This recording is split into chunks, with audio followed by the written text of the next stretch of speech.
Modi care, Modi care, Modi care, हम है Modi care, Modi care, Modi care. Hello दोस्तों, मैं doctor Dhananjay Chauhan, dermatologist, cosmetologist और hair transplant surgeon, clear skin and hair MD, Pune. आजकल दाढ़ी या बियर्ड ग्रो करना एक ट्रेंड बन गया है और मेजॉरिटी यूथ को ये एक सब लोगों को एक अच्छी और डेंस बियर्ड ग्रो करनी है। हर एक को वो ग्रो करनी है। यह बियर्ड को डेंस और लंबी बनाने के लिए लोग अलग अलग प्रोडक्ट का इस्तेमाल भी करने लगे हैं। पर एक बात को ध्यान में रखना जरूरी है, आपकी बियर्ड की ग्रोथ और उसकी डेंसिटी जो है वो आपके जेनेटिक्स पे आधारित है। इसका मतलब है कि अगर आपके फैमिली में आपके पिताजी या मामा इनकी अगर एक अच्छी बियर्ड है तो आपको भी एक अच्छी और डेंस बियर्ड आने के चांसेस बहुत बहुत स्ट्रांग है। देखिए, हमारी बियर्ड और मुस्टैच एक सेकेंडरी सेक्सुअल कैरेक्टर है जो प्यूबर्टी के दरमियान ये बढ़ने लगती है। अपनी बियर्ड और मुस्टैच शुरू में ये बियर्ड और मुस्टैच के बाल बहुत विलस या छोटे छोटे रहते हैं। हमें अच्छा लगने लगता है कि हमें आने लगी है बियर्ड, और समय के साथ धीरे धीरे ये विलस हेयर थिन हेयर बनते हैं, फिर थिक और बहुत अच्छे लगते हैं। जब अपनी बियर्ड आप बढ़ाने लगते हैं तो शुरुआत में आपके स्किन का ही नेचुरल जो ऑयल या सीबम ये बियर्ड को नरिश करने के लिए बहुत काफ़ी होता है। पर जैसे जैसे आप बियर्ड को बढ़ाने लगते हैं तो यह नेचुरल ऑयल ये कम पड़ सकता है और आपकी बियर्ड डल दिखने लगती है, रूखी लगने लगती है।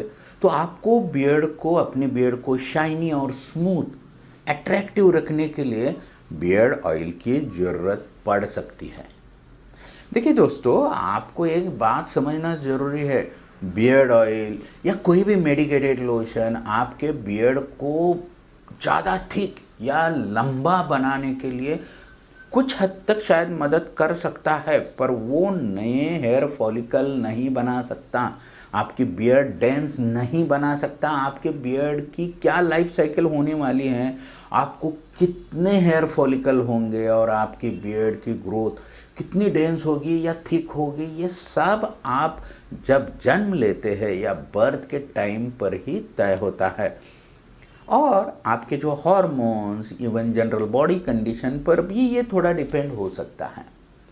इसका मतलब है कि आपके जितने बाल आने हैं उतने ही आने वाले हैं। बियर्ड ऑयल से आपके जो हेयर फॉलिकल है उसको सिर्फ स्टिमुलेशन ही मिलेगा और बियर्ड को एक शाइनी टेक्सचर या स्मूथनेस और ग्लो मिल सकता है। आजकल बियर्ड ऑयल्स एक बहुत ही बड़ा ट्रेंड बन गया है। बाज़ार में अलग अलग तरह के बहुत अच्छे बियर्ड ऑयल बहुत कॉस्टली या बहुत सारे फॉर्म्स में मौजूद है और कई लोग उन्हें बियर्ड को शाइन कराने के लिए या उसे सेट करने के लिए भी यूज़ करने लगे हैं। कुछ लोग बियर्ड जेल या बियर्ड मूस का भी इस्तेमाल करने लगे हैं। आज के इस वीडियो में हम बियर्ड ऑयल कैसे काम कर सकता है या कैसे काम करता है और बियर्ड ऑयल को कैसे आप चुनना है या चुन सकते हो इसके बारे में चर्चा करेंगे। तो चलिए पहले समझते हैं कि बियर्ड ऑयल के क्या कंस्टिट्यूएंट्स रहते हैं, इनमें कौन कौन से इंग्रेडिएंट्स रहते हैं। बियर्ड ऑयल में दो महत्वपूर्ण इंग्रेडिएंट्स रहते हैं। पहला है कैरियर ऑयल और दूसरा है इसेंशियल ऑयल।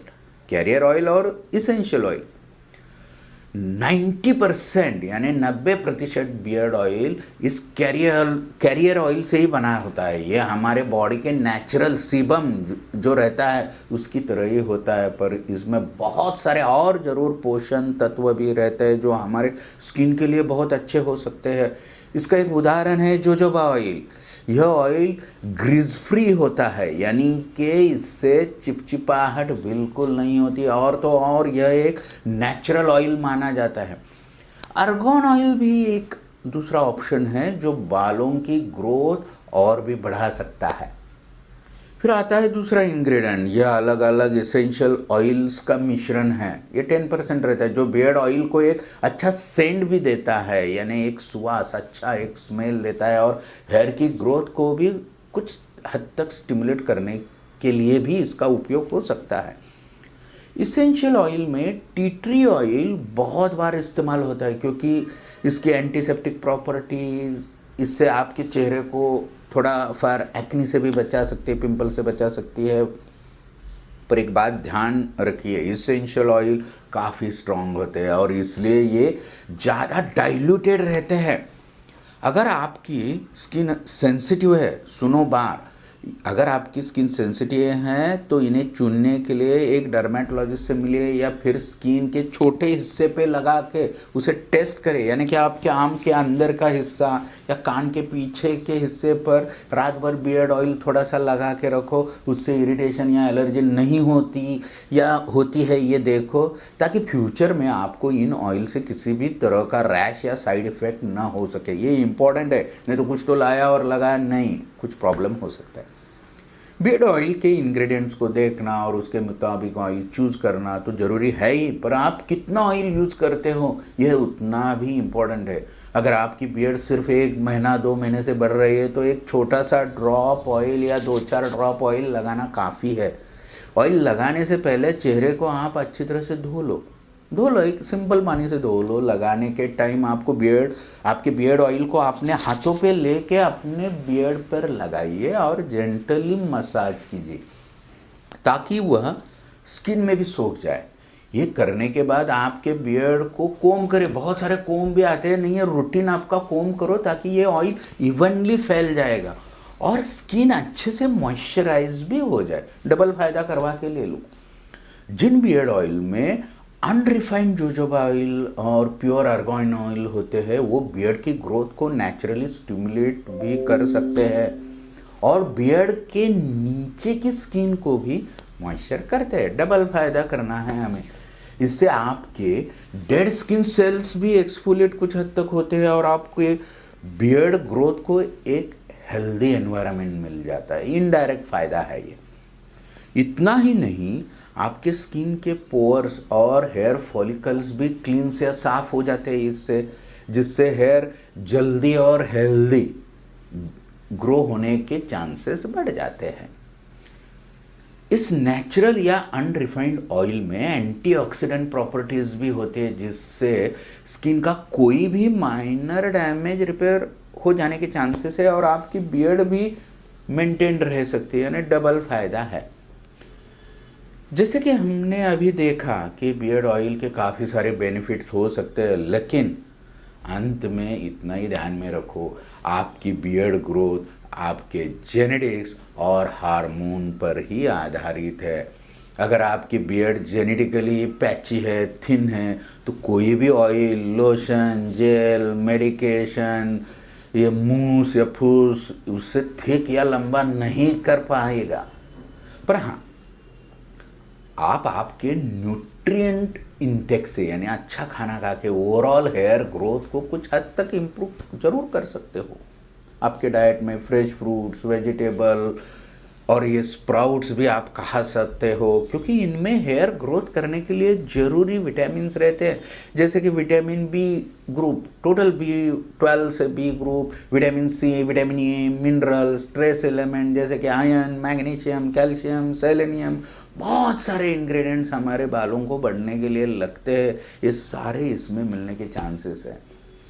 फिर आपके हेयर ग्रोथ के लिए कोलेजन और केराटिन नाम की प्रोटीन भी बहुत ज़रूरी है। प्रोटीन इम्पॉर्टेंट है। ये आपको चिकन, फिश, मटन या सिंपल अंडों में, पनीर, दूध, पल्सेस या दाल में मिलेंगे। ये आपके डाइट में ज़रूर इंक्लूड करना है।